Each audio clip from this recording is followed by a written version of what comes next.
Well, I'm going to start off with the hard news. This one is a more advanced tutorial and will be a bit longer than most of mine.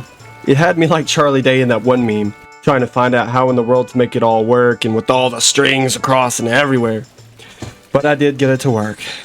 As a request from... well, you'll have to forgive me. I'm not sure how to pronounce this name, and in fear of completely butchering it and making it worse, I'm just gonna go ahead and go on with the request. Well, simply put, as said here, can we make an area or a zone that repairs vehicles? And yes, while we can, it's another one of those situations where it's not in the exact same way that you would think because of the way physical damage works on the vehicles. Oh, I'm so not ready for this, but let's go. We do have a bit of map set up to start, and it's basically just the vehicles you're gonna be messing with. And I'm just gonna go ahead and place one of each vehicle, except the flying vehicles, which they will work. I don't feel like messing with the flying vehicles, but yes, they do work just like every other vehicle in the game. Okay, so there we go. We have one of each ground type vehicle. The shade turret won't work only because, well, it doesn't move, so it'd be kind of useless and pointless to throw that in here whenever it can't move in the first place. So now what we got to do is you can set up the settings to however you want them to spawn, you know, and you don't have to do this for every type of vehicle, just the type of vehicles you plan on using in your map. But I'm going to include all of them except for the flying vehicles because I just suck at using them, and that's all we have to do for this. Now we need to go to like an area outside of your map, like a good little waiting zone, somewhere that can't be seen, just like a lot of my other tutorials. And this time, we're going to place down a vehicle pad for each of those type of vehicles we placed up top. So in the settings for this, you're going to want to make sure that the static item selection is enabled, so that way it's only the vehicle that shows up right here in this selection. Go ahead and you don't got to worry about random spawn properties. That is something you want to make sure to have the lowest possible. And then max deployed, have that at 0, so that way you can have as many as you want without it stopping the spawn. So you can do it as many times over and over and over again without anything to worry about. You're going to want to choose dynamic pickup, so that way it respawns the vehicle as soon as possible from the spawn time, as soon as the vehicle is moved from the vehicle pad. And that's the best way to do it. And then the rest of this doesn't matter. And that's it. Now you can just duplicate this for each vehicle type and then come back, and just all you would have to change after you got those settings set up is the type of vehicle that you want. So how many vehicles was it? I don't know. I'm gonna skip to the end of this part because all this is just basic setup that you would just be doing yourself and really don't need me to show you how to do, because it's just changing the vehicle type, which you've seen how to do on that one. Okay, I have them all set up. And this one's the Ghost, the Chopper, Mongoose, Gun Goose, Razorback, Rocket Hog, Scorpion, regular Warthog, and then the Wraith. You're going to want to make sure that the Wraith and the Scorpion have just a little extra room to spawn because they're a little big. There you go. You have this area set up. Now, every time the game starts, these weapons will spawn practically immediately, and they'll just set down here. And that's all you got to do for the vehicle spawners. Now we need to set up some zones. Let's go down here. I always like to pick pointers because they're the best for volumes that you don't need to do any specific effects or anything. So we're going to create a boundary, and it's going to be a box, and we're going to extend it so that way all the vehicles can fit inside it. Go ahead and make it 30 by 30, and well, you'll probably actually have to increase it a little bit. 30 high is fine, 30 tall. I would just, yeah, go 80 by 80 on the width and length at least. As long as all of the focal points or the object centers interact inside of this zone, that's what's important. So we actually will increase that with just a hair. We will go 80 by 80. 80 by 80 seems like the best option here. The last thing we need to do is we need to extend this just a little farther closer to the ground. Let's see. I'm going to take that snap down to a little lower than normal. Actually, pretty much at the bottom. and you don't want it touching the ground, you don't want it touching the vehicle spawners, which it wouldn't matter as much, but you want it low enough because the ghost and the warthog, or not ghost and warthog, ghost and the mongoose, their centers are really low to the ground, and it won't register that they're in the zone even if most of the vehicle is in it. But now that it's that low to the ground, it should still work just fine. Now we're gonna set up a sort of kill zone over here. I'm gonna go in volumes and kill volume. I would use kill ball, but for some reason the vehicles that spawn with vehicle pads act super weird. They won't be killed by a kill ball. They can't be killed by a kill ball, which is weird. At least not in this example. I've tried and he just spawned right inside the kill ball. So now we need another pointer. And these pointers are this one's going to be the only one we don't set up as a zone or a boundary. Put it right there above the kill zone. Make sure it's right. It's a good bit above it right there. There's a reason we're going to do this.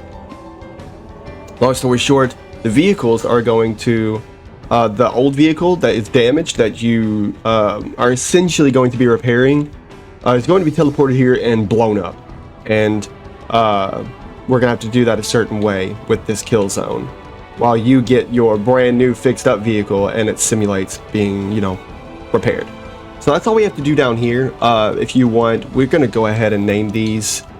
I'm just gonna name that incinerate and just leave kill zone or kill volume as kill volume.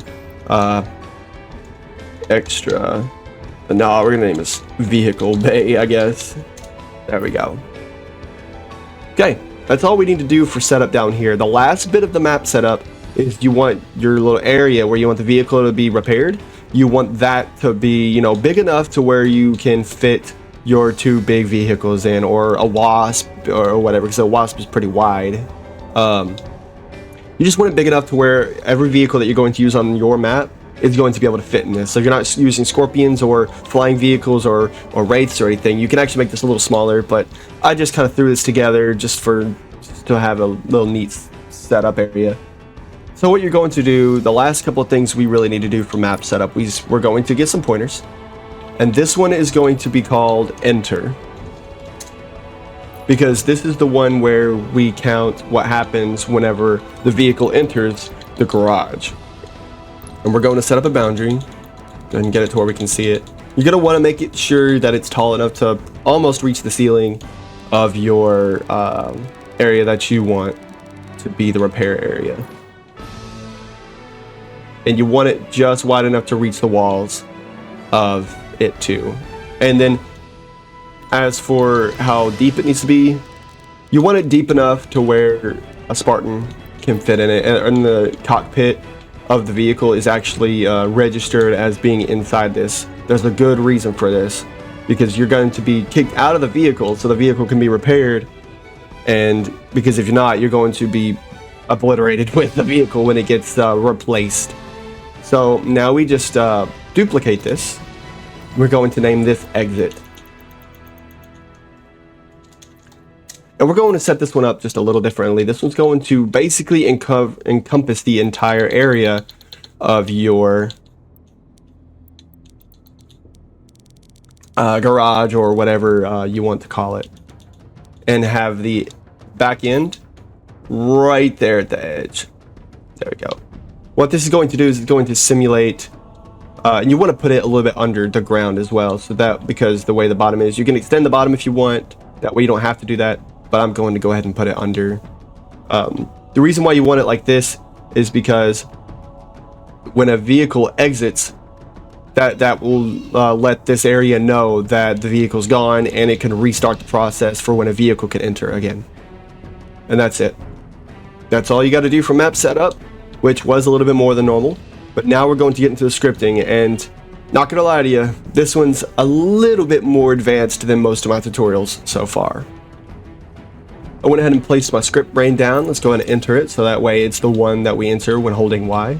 Now we're going to go ahead and grab all of our objects. That way we don't have to come back out here to the map. We're going to grab all the objects that are required to be placed into the script, which is basically our volumes and our kill zone, because the rest of the vehicles don't actually matter.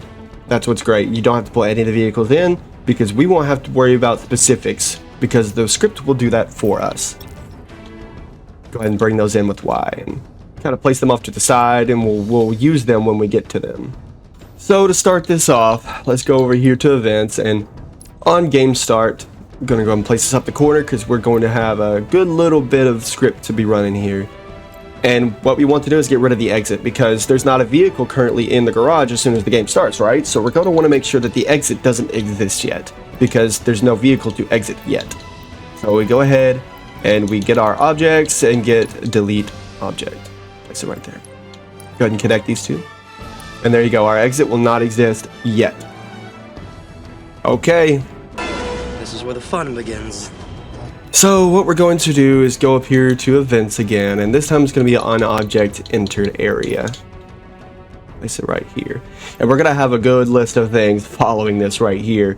So we're going to kind of go just left to right as we go, and I'll explain as we get to each node, but we're going to go ahead and place the nodes from left to right.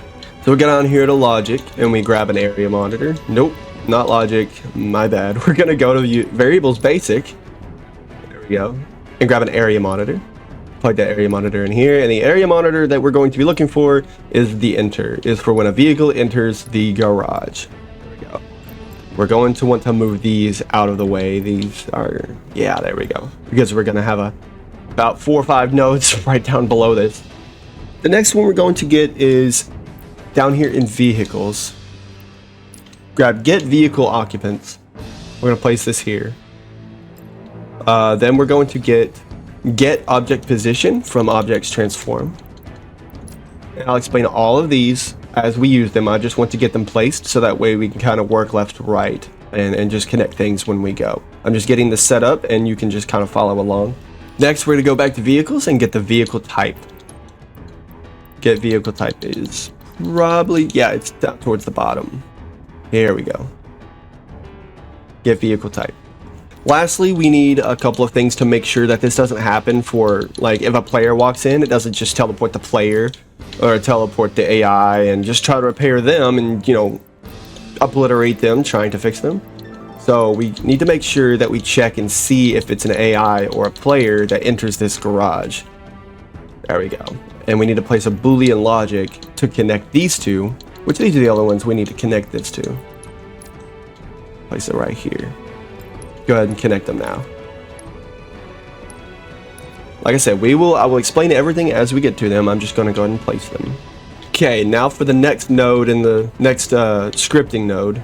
That's what I call them. Anything that specific scripting nodes that have the diamonds are, I call them scripting nodes, while the rest I just call nodes. I know it doesn't make sense, but I guess in my head it does. We go ahead and connect these here. The condition is why we made this down here. This is going to check and see when it enters the area, is it a player or an AI? That's why it says or. If it's either one of those, then that's what we're not going to work with. That's the great thing. If it is either one, nothing is going to happen, so we don't have to worry about it. Because we're actually going to use the if false to start this branch off. Because it's going to say, is it a player or an AI? No, so it's a vehicle, and that's where we work with this. We're going to have to set up the Holy Trinity, but only one good time. So that's one good thing. We don't have to worry about setting too many variables up. We can go ahead and do it now. This time, though, we're going to use the declare vector3 variable. It sounds a little complicated, but it's nowhere near as bad as you might think. So we're going to place it here out of the way for this, because we don't have to have anything connected to this. And we're going to name this vehicle and set it to local. Because now we have to set that variable. We have to make sure that what we're doing essentially is setting the position of the vehicle when it enters. So that way, long story short, when it repairs the vehicle, that is exactly where the new repaired vehicle will be. There we go. Go ahead and name this scope local. Now to connect the value, we're going to need to get this right here. We place this here for that reason. We can go ahead and connect position up here to value. And if we want, yeah, right about now, we're going to go ahead and connect all of these inputs to the output of the object of the entered area, because the object that we're going to be checking is pretty much where we're getting all this information from. So we go ahead and plug in all of these to the same object, just like that. So now what it's going to do is it's going to check, is it a player or an AI? If it is, it won't do anything. But if it's not a player or an AI, so it's going to be a vehicle, then it's now going to it's going to save the location of when that vehicle entered the area. So now we need to continue from here to make something actually happen with this location and so on. So we go over here to logic and we create a for each object node and place this here, and we can go ahead and connect these two. And what this is we're going to be kicking the player and everyone and every AI out of the vehicle before it gets repaired to save them from being essentially obliterated. So now we go down here to vehicles, and towards the bottom we see a node called kick unit from vehicle. There we go. And we're going to connect this here because it's going to be repeated for each and every occupant of the vehicle, which is, we go ahead and place the current object to unit, so it's going to go in a list in order from the driver to the passenger to gunner and etc. So everyone will be kicked out of the vehicle, and the objects we're going to connect to the occupant list of the vehicle. So every person in this vehicle at the time of entering the garage will be kicked out of the vehicle. So when this list is done, when they're finally kicked out, what we need to do then is just set up a little timer. The reason why we're setting up this timer is because it takes time for these units to exit the vehicle. It takes time for players and so on to exit their vehicle. And I've noticed that it takes about 2.5 seconds for a player to exit the driver of a Warthog. So just for safety, we can set it up to 3 seconds in case it takes a little extra time to get out of a Wraith or something. So that's a safe number right here. It's going to wait before it gets rid of the old vehicle and simulates a repair. Okay, so what do we do with that old broken down vehicle to make it look like it's repaired? Well, what we need to do then is go up here to Objects Transform, and we're going to be getting rid of the vehicle. So set object position, that's the next node we're going to place, and we're going to need to get object position from the same category. So I grabbed them both, go ahead and plug these in here. The position, go ahead and plug it in, and the position that we're going to be setting this to is right above that kill zone. So we're going to grab Incinerate, and this is the position that this vehicle will be transported to. And I'll explain why we're doing it this way instead of just saying, oh, delete object. There's a good reason for that. So the set object position, we're going to go ahead and plug it all the way back here to this. So now we're going to get rid of the vehicle that entered, and shortly after, almost immediately, it will appear as if it's brand new. Relative, we're going to change that to false, because I've set it to true on several different things, and it almost never turns out good. Okay, for the next little area we're going to be working with, we're going to go ahead and duplicate this, because this is what's going to give us our new vehicle. But we don't have to make this set for very long. We just need to make sure that it doesn't interact or intersect with the vehicle before it gets teleported away. And I've had it happen, and it just goes insane. The vehicle will shoot thousands of feet in the air and blow up all kinds of things. It's a mess. So we're going to do this so that way just a half second, so a blink of an eye will happen in between when the vehicle is removed and the new vehicle, your repaired vehicle, is placed. So let's go ahead and do that, and we're going to delete the, we're going to go to objects, and there we go, delete object. We're going to do this to get rid of the entrance because we don't need the entrance anymore because we've already entered. We want to make sure that the entrance is gone so that way we don't accidentally re-enter it with the vehicle that gets placed here. Because if the vehicle gets placed within this move zone, it's going to basically perpetually teleport it and replace it with a new vehicle, and you don't want that happening. So we're going to do this before the new vehicle arrives, so that way it doesn't cause this interaction to repeat an infinite number of times. So here's how we pick out our vehicle from our vehicle bay. We go down here to logic, or up here to logic, and we grab for each object again, place it here, go ahead and connect these two. what we're going to do is we're going to grab an object towards the bottom. We're going to grab what's actually towards the middle, I suppose. Get objects and area monitor. This is going to get every single object that pops up when it checks that vehicle bay. It's going to see what all objects are in this area. So that's all the vehicles that you currently have placed on your map down there at the bottom. Now we go down here to variables basic again, grab an area monitor, plug it in where it goes here.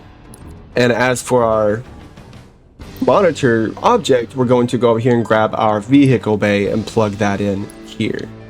Now it's going to check every vehicle inside this and every object. How do we find out which one's which and which one to give us? We're going to go ahead and go up here to logic and grab a branch, place it right here, and we're going to execute this per object. Now the condition. The condition is going to check the vehicle that entered, or the object that entered. We're going to use logic compare, and we're going to compare vehicle types.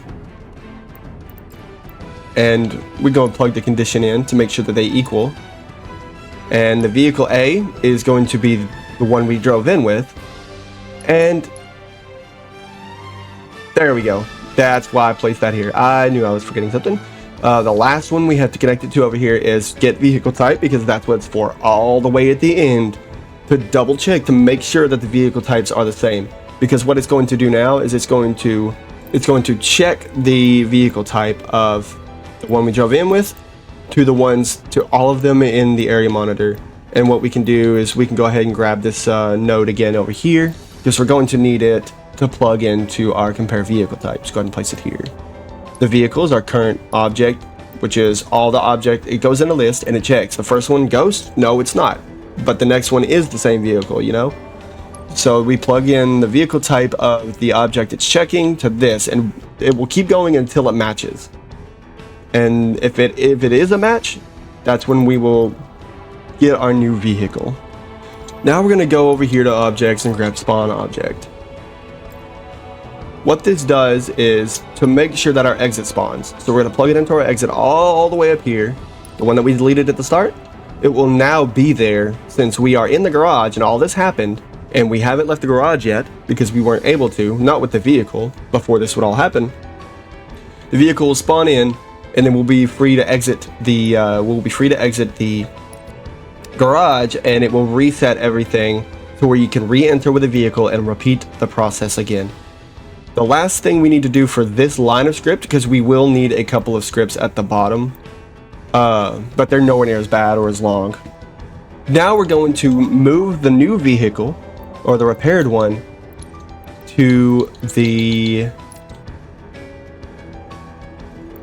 location of the old one. That's what this is for, because on completion, basically it's once the vehicle spawns, then the exit will spawn. That's the point of all this. Because it's going to do this first. It's going to spawn the vehicle first, because it's going to execute per object, and then once it's finished and the vehicle spawns, then on completion it will spawn our exit. So now we need to plug in object to the current object, so that way it is placed here. Now we lastly need to get from the very beginning, we need to get our get vector3 variable. Place it right here under it. We can go and plug this into the position. Now we just need to fill out our information, so we're just going to name this vehicle and our scope as local, because this will place the vehicle exactly where we entered with the old one to make it appear as if it's the same vehicle that just got repaired. Go ahead and set that to false on the relative, and that's it. Now we're going to have to, yeah, it's a mess, isn't it? That's a lot of spaghetti, but we're almost done and we don't have much to worry about. We need to make sure that something happens on exiting the area. So this is how we get the whole thing to reset when we exit the area. So what we're going to do now is we're going to grab up here in events, just like normal, on object and exited area. There we go.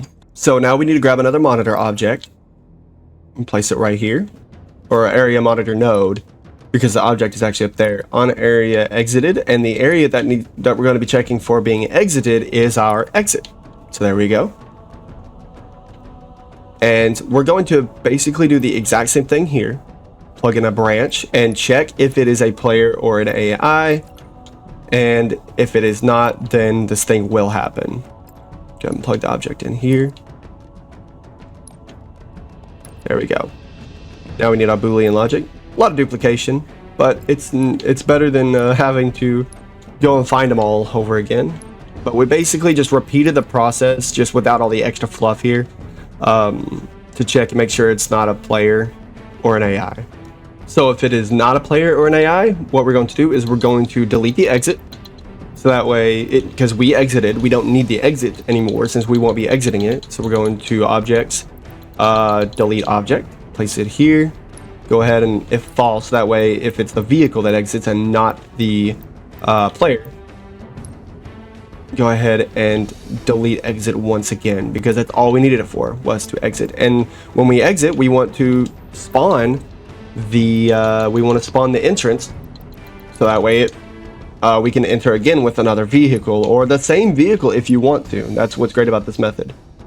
Go ahead and plug the object that we want to spawn in here to enter. And it's looking a lot like spaghetti, and I know but that's the advanced part of scripting. It just gets to looking like this after some point. Okay, the last thing we need to do is, what about our kill volume?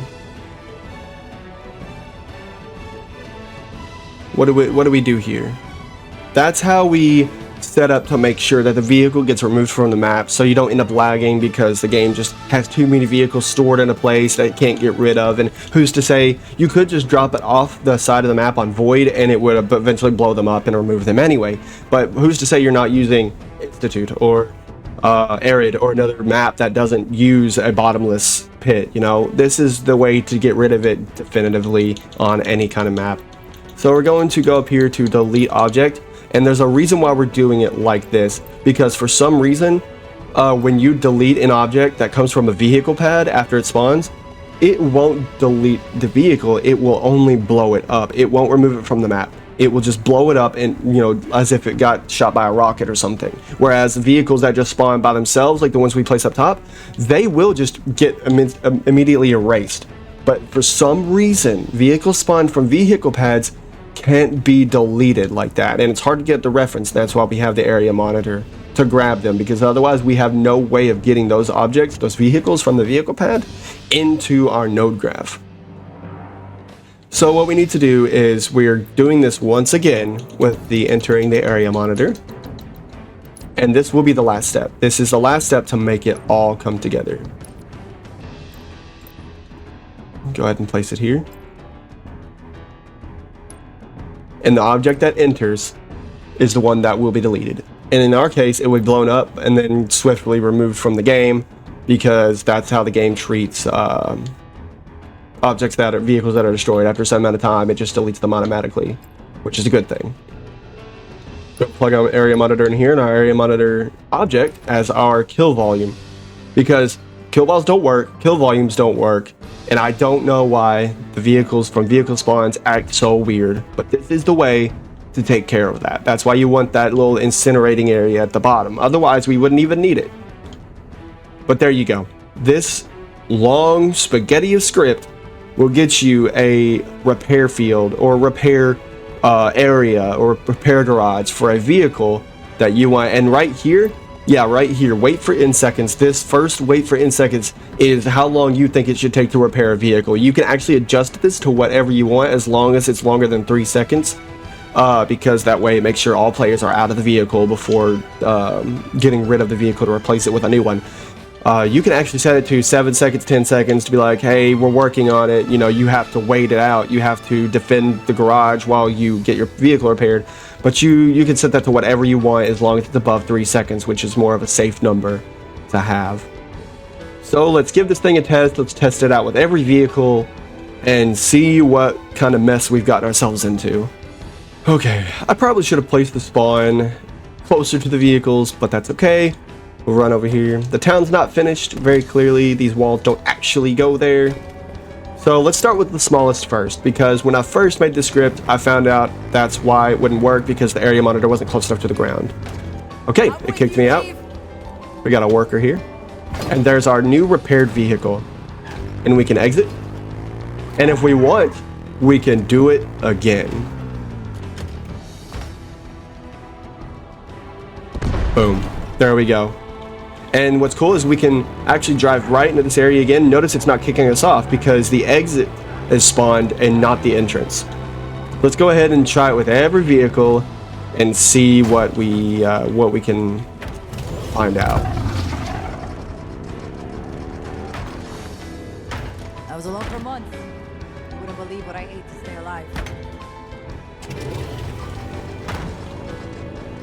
All right. Chopper's good. Let's try the good old Warthog. Whew. The thing about Warthogs is they are weird.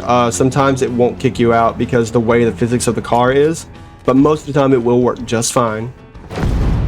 And if you want, you can always just make sure to manually exit the vehicle upon entering the garage, like this. You can kind of jump out like that before you get in here, and it will still function just fine. So if you're worried about getting teleported with the vehicle because maybe you went in there kind of sideways and it couldn't register that, you know, to kick you out, you can go ahead and do it manually for safety. Next time, we're going to use this gun goose here, which is pretty much the same as the mongoose. It's going to do that. And boom. Give us a brand new gun goose that's fully repaired. And let's go and grab, what, did we do the ghost yet? I don't think we've done the ghost yet.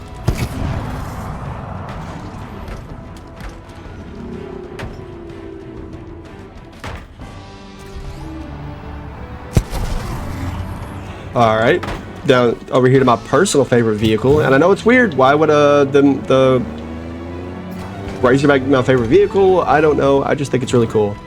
Yes, sir. See, it didn't try to kick me out just then. By the way, I did that manually because I noticed in time. But if I would have stayed in there, it would have teleported me with the vehicle and killed me. So that's something to keep in mind. The Warthogs are a little weird about this, but other than that, it's good. And then lastly, we're gonna try this before we try our big boys.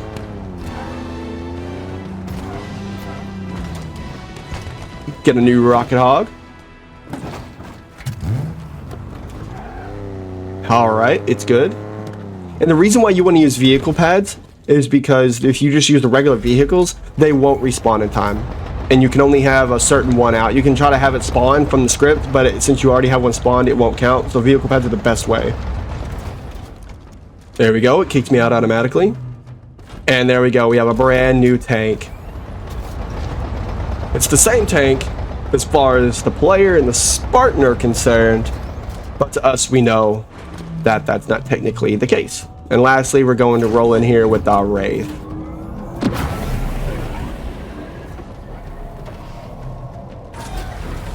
Kicked me out. There we go, we got our Wraith back. So there we go. You can see how it works with every single vehicle. And if you want, I'm going to go ahead and damage the Warthog a little bit. So that way you can see it and kind of see the actual effects of it being repaired.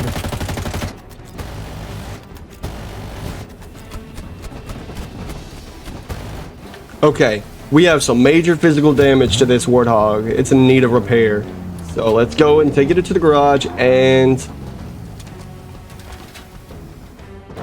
brand new Warthog, perfectly fine and repaired. The reason why I didn't actually make a repair field or a repair garage that actually repairs the current vehicle is the problem with that is, unlike a game like Halo Wars where when you heal a vehicle, it doesn't repair the physical damage. It will refill the health to its maximum and it will technically be a brand new vehicle, but if it has physical damage like missing a tire or something, then it will not actually put that tire back. So yeah, if I healed it, it would go in there and it would be to max health, but this wheel would not be fixed and it would not return it. So that was the only limitation, which caused it to have to be done the long way around, which is doing it like this. But there you go. That is how you create a vehicle repair area or garage or so on in Halo Infinite's Forge. Oh, I gotta catch my breath. That was a long process, but it does function great, and now you successfully have a vehicle repair station or zone in your map. This wasn't a beginner level tutorial, unfortunately, but I did do my best to explain it so that maybe a beginner could at least follow the steps to achieve the results that they want. There are a couple more tutorials I'm working on currently that put even this one to shame on how complex it is. You want campaign-like player teleports on checkpoints? Oh, it's coming.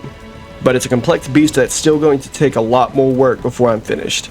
I'll see you again soon.